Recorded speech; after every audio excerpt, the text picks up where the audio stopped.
सरकार अपने बचाव के लिए सारी माकूल व्यवस्थाएं कर रही है और सरकार इस राजस्थान मृत शरीर सम्मान विधेयक 2023 लेकर आई है। सभापति महोदय, जहां राजनीति के आधार के ऊपर सबको रखा जाता है, मैं भी उस पक्ष में नहीं हूं, लेकिन जहां हक की लड़ाई हो, जहां न्याय की लड़ाई हो, जहां कानून की लड़ाई हो, उस जगह अगर उसके साथ अनजस्टिस होता है तो मेरे ख्याल से अनुचित है।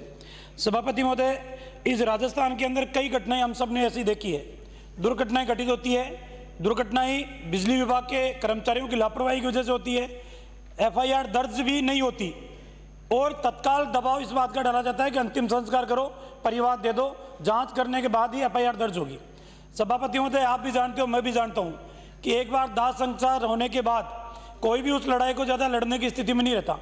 कई बार हॉस्पिटलों के अंदर डॉक्टर्स की लापरवाही की वजह से इस प्रकार की घटनाएं घटित होती है। और सभापति महोदय, हक की लड़ाई के लिए कई बार राजस्थान के अंदर इस तरीके के माहौल भी हम सब ने देखे हैं। पुजारी की हत्या होती है, हत्या के शव को लेकर न्याय प्राप्त करने के लिए मांग की जाती है, सरकार समझौता करती है, समझौते के अंदर प्रशासनिक अधिकारी मौजूद रहते हैं, सरकार के नुमाइंदे मौजूद रहते हैं, उसके बावजूद भी उस समझौते की पालना आज दिन तक नहीं होती, तो आखिरकार भी न्याय कब मिलेगा?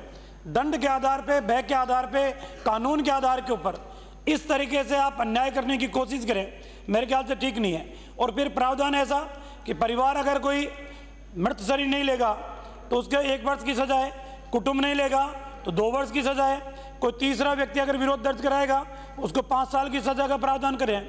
मेरे ख्याल से सभापति महोदय, आने वाले समय के अंदर कई अपराध इस प्रकार के होते हैं, हत्या होती है, आज क्राइम करने वाला भी सावचेत होकर क्राइम करता है।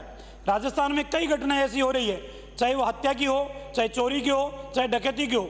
आपके पास कोई ब्रह्मास्त्र नहीं है कि आप अपराधियों को पकड़ सकें। आप पकड़ते किसके आधार पे हो? मोबाइल लोकेशन के आधार पे। आप पकड़ते किसके आधार पे हो? सीसीटीवी के आधार के ऊपर। आप पकड़ते इसके आधार पे हो बीटीएस उठा के। अगर आज चोर सावधान हो गए, हत्या करने वाले सावधान हो गए, सतर्कता उन्होंने बरती, कहीं सीसीटीवी कैमरे में नहीं आए, कहीं आपकी बीटीएस उठाने में नहीं आए, कहीं आपकी लोकेशन के अंदर नहीं आए, आप उनको सजा देने का काम कैसे करोगे? आप तो यही मान के चलोगे कि अज्ञात वाहन की टक्कर से या किसी अज्ञात व्यक्ति की हत्या के द्वारा एफआईआर लगा के उसको बंद करने का काम करोगे। इसलिए लोकतंत्र के अंदर जो अधिकार मिला हुआ है उस जनता के अधिकार को छीनने का काम नहीं करे। कृपा करके मेरा निवेदन है सदन से कि 6 महीने के लिए सरकार इस बिल को जनमत जानने के लिए प्रचारित करें ताकि आम व्यक्ति के जो अधिकार हैं उन अधिकारों की रक्षा हो सके। श्री अविनेश महर्षि।